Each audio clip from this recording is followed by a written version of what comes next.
The expansion of the Islamic religion and culture is one of the most consequential developments in recorded history. From the 7th century onwards, it has gone to impact regions across the known world. But all of the military and intellectual grandeur associated with Islamic empires that came and went over the centuries began with a battle of humble proportions but immense consequences. In 624 AD, a fledgling group of a few hundred Muslims, under their leader Muhammad, made a stand against a powerful Quraysh tribe. In the dry, arid valley of Badar in western Arabia, the Muslims arrayed for battle, putting their faith in a man who claimed to be the prophet of a new monotheistic religion.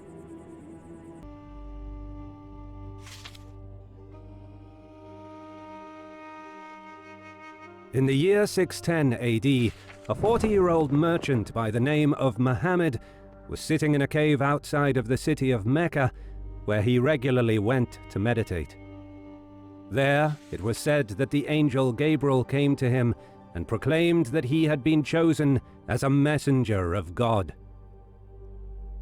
Muhammad hailed from the Banu Hashim clan and was a member of a family that had produced numerous tribal chiefs for the most powerful tribe in Mecca, the Quraysh. The tribe sourced their power from the control they had over trade on the western coast of Arabia, but the reach of their merchants extended far beyond the Arabian Peninsula into the Levant and Mesopotamia.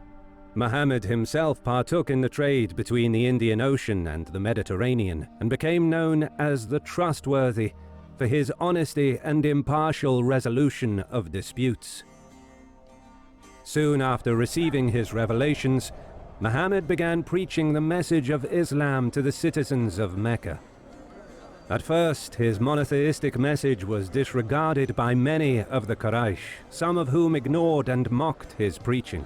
Nevertheless, a small number of converts joined his cause, and Muhammad focused his efforts on building a small community with strong spiritual bonds. He stressed the need for a moral responsibility of man towards his Creator. He vividly described the Day of Judgment and spoke against the idols worshipped by the pagan Meccans, claiming that their fathers died in disbelief and faced perdition. As his message drew more converts, he and his followers were perceived as a threat by the local tribal leaders and rulers of Mecca. This was when the Quraysh opposition arose against the Prophet, who profited significantly from the annual pilgrimage to the Kaaba and feared they would be overthrown by Muhammad. Trying to stop his preaching, some of the high-ranking Quraysh leaders tried bribing him by offering a higher position in the tribal structure and an advantageous marriage. But Muhammad refused.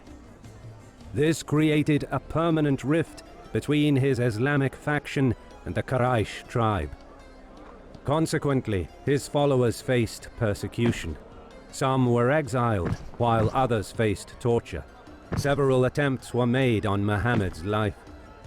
At this time, however, Muhammad's uncle, Abu Talib, was the leader of the Banu Hashim clan, and he was able to offer protection to his nephew, much to the dissatisfaction of other Quraysh leaders. But despite Abu's best efforts, the nascent Muslim community faced further violence. And in 615, Muhammad arranged for some of his followers to seek shelter in the kingdom of Aksum and found a small colony from where they could conduct trade under the protection of the Christian king, al-Nagashi. However, things worsened 4 years later, in 619, when Abu Talib died, and with him went the protection he had offered to Muhammad. Now, at the whim of the Quraysh, the Prophet and his followers suffered violent prejudice and persecution. But by now, word had spread beyond Mecca of the coming of a prophet. To the north, the tribes of the city of Yathrib invited a delegation of Muslims to teach them the instructions of Islam. They then pledged their allegiance and had sworn to accept Muhammad as a prophet, bound in worship to none but one God. thereby becoming known as the Ansar, meaning the helpers. Encouraged by the spreading of his message, Muhammad told his followers to seek shelter in Yathrib. Fleeing persecution in Mecca, the Muslims suffered at the hands of the Quraysh, who seized their property.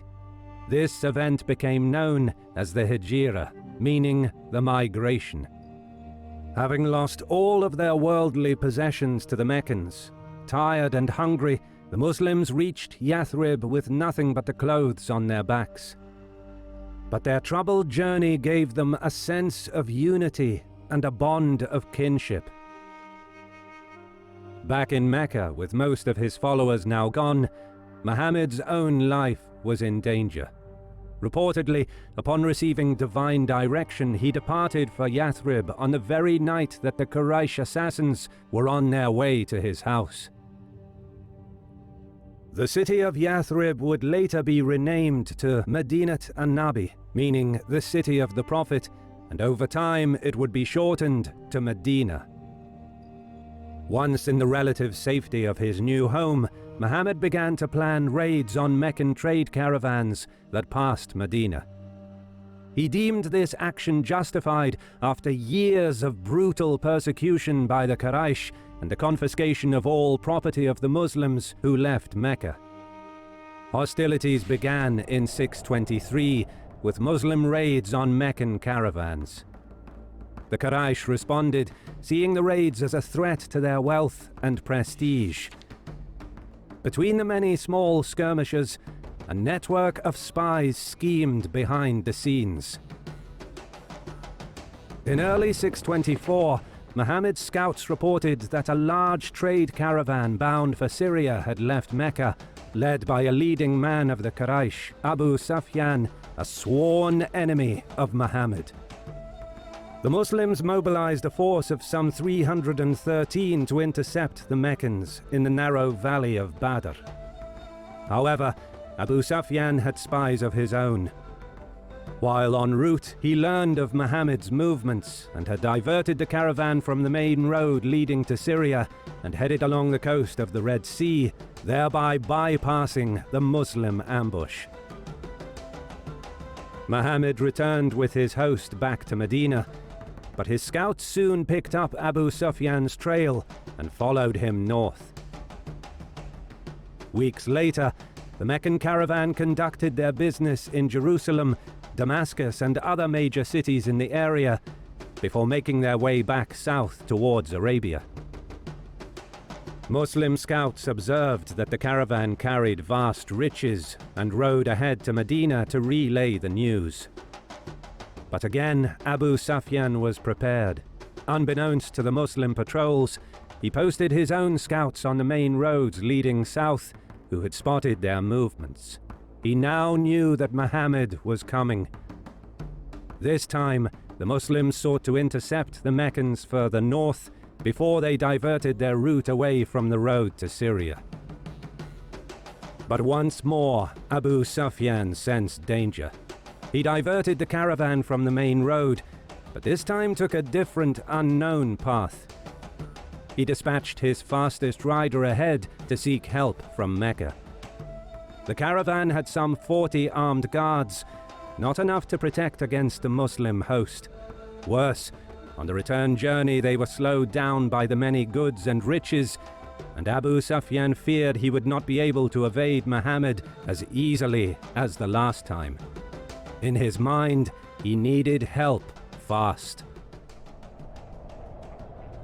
Once the rider approached Mecca, he tore his shirt and cut his camel in a few places to raise the sense of urgency in the minds of the Quraysh.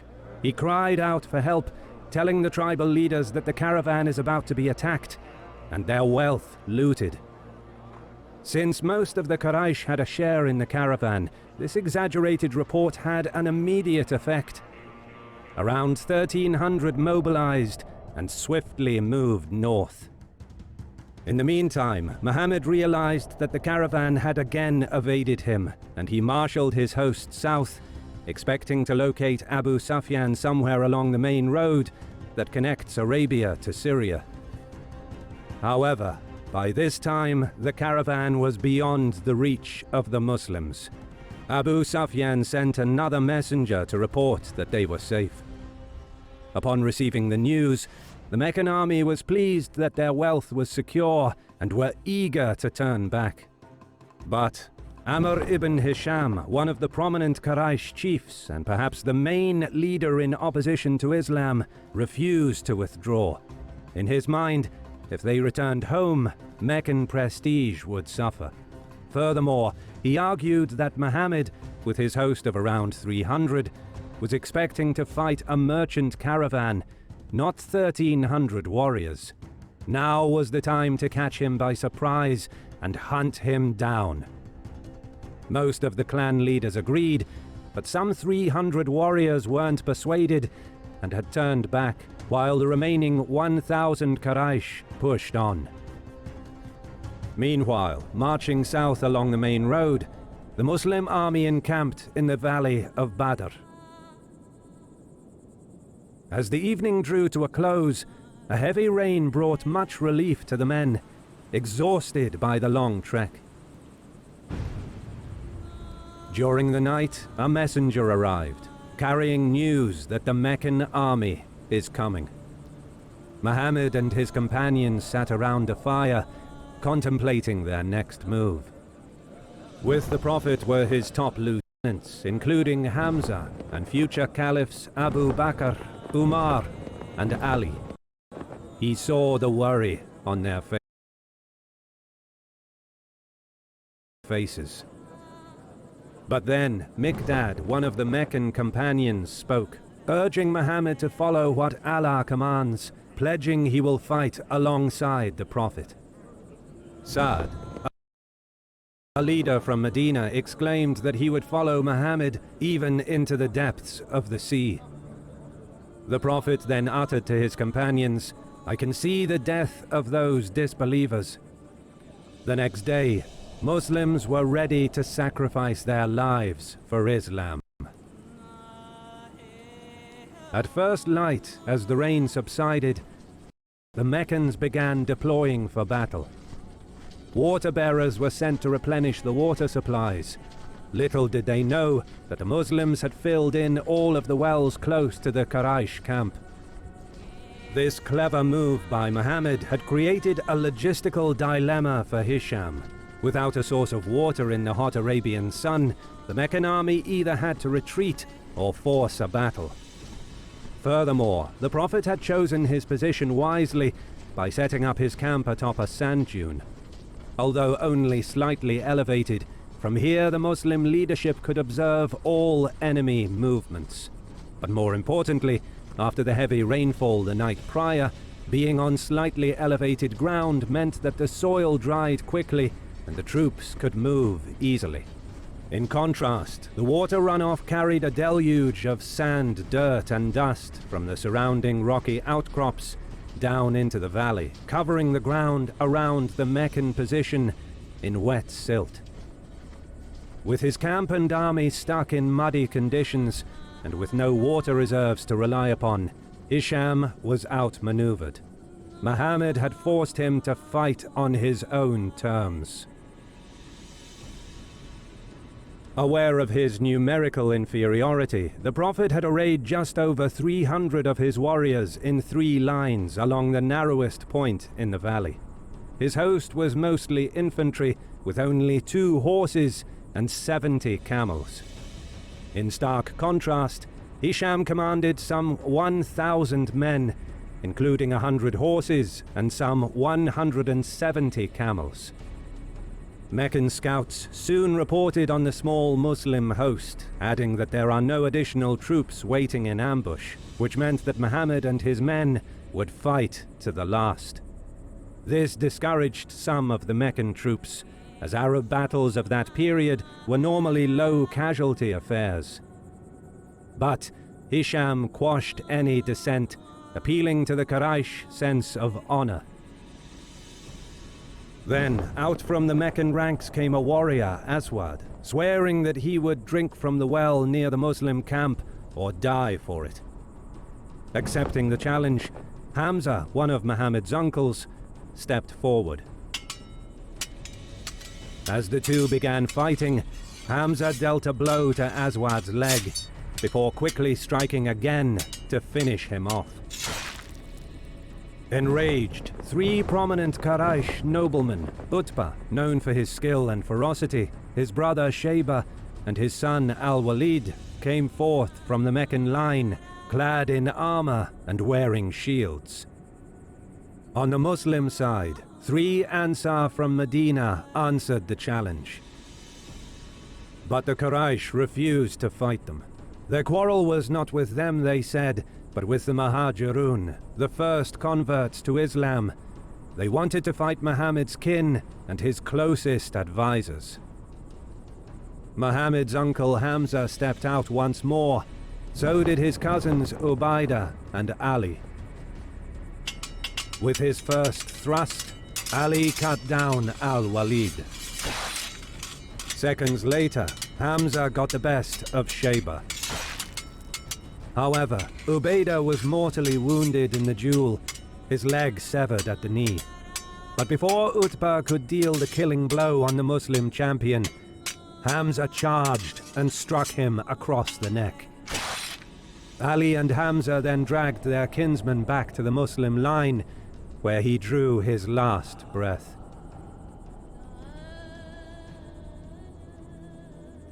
Angered with the poor showing in the duels, Hisham decided to put the Meccan strength in numbers to use by advancing on the Muslim line. Muhammad stood in the front ranks with the men, surrounded by his closest companions. The first Muslim line lowered their spears and shields, forming a phalanx-like formation. The first Meccan wave was the fiercest. Quraysh cavalry attempted to break through the flanks, while Muhammad's outnumbered center gave ground. But they managed to absorb the shock of the Quraysh charge, and the Prophet sent reinforcements to the flanks to prevent a possible breakthrough. As the stalemate dragged on, exhaustion took hold, and a brief lull in the fighting offered respite to the two armies. Knowing he outnumbered the Muslims 3-1, Hisham ordered the Meccans forward for a second time, eager to grind down Muhammad's host. Despite being aware that they cannot win a battle of attrition against an enemy 3 times their number, the Muslims closed rank and fought on with determination. In the narrow pass between the towering ridges on each side, this time Muhammad's line held firm, and yet again the momentum of the Meccan assault was exhausted. The lull in the fighting allowed the Meccans to regroup, while the fresh Muslim troops from the second and third line moved up to replace their fallen comrades in the front. Then came the third Quraysh assault. In the frantic struggle, exhausted men struggled to stay on their feet. The fighting swayed back and forth as warriors fell to swords and spears. But the Muslims held the enemy at bay. Despite possessing cavalry and a larger and better armed force, the Meccans were turned back yet again. Sensing that the enemy's will to fight was broken, Muhammad signaled to his faithful to ready their arms and charge the Meccans. Unable to break nor match the determination of the Muslims, Hisham's men routed. During the pursuit, most of the Meccans managed to flee, while some were captured. The symbolic end to the encounter came when Hisham's head was brought before the Prophet, who gazed upon his former pagan enemy and said, "This is the Pharaoh of this nation." While a single battle did not earn Muhammad a reputation of a conqueror, this was his first major victory. The Battle of Badar has been described as one of the most important battles in Islamic history, and for good reason. Its outcome transformed the Muslims from a marginal religious movement to political contenders on the western coast of Arabia. Muhammad's position and authority was solidified in Medina, giving him the wherewithal to undermine his opponents within the city-state. At the same time, the power and influence of the Quraysh of Mecca was significantly reduced. But Abu Sufyan would continue the fight against Islam, and the Battle of Badr would be the start of a 6-year-long war between the Muslims and the Quraysh.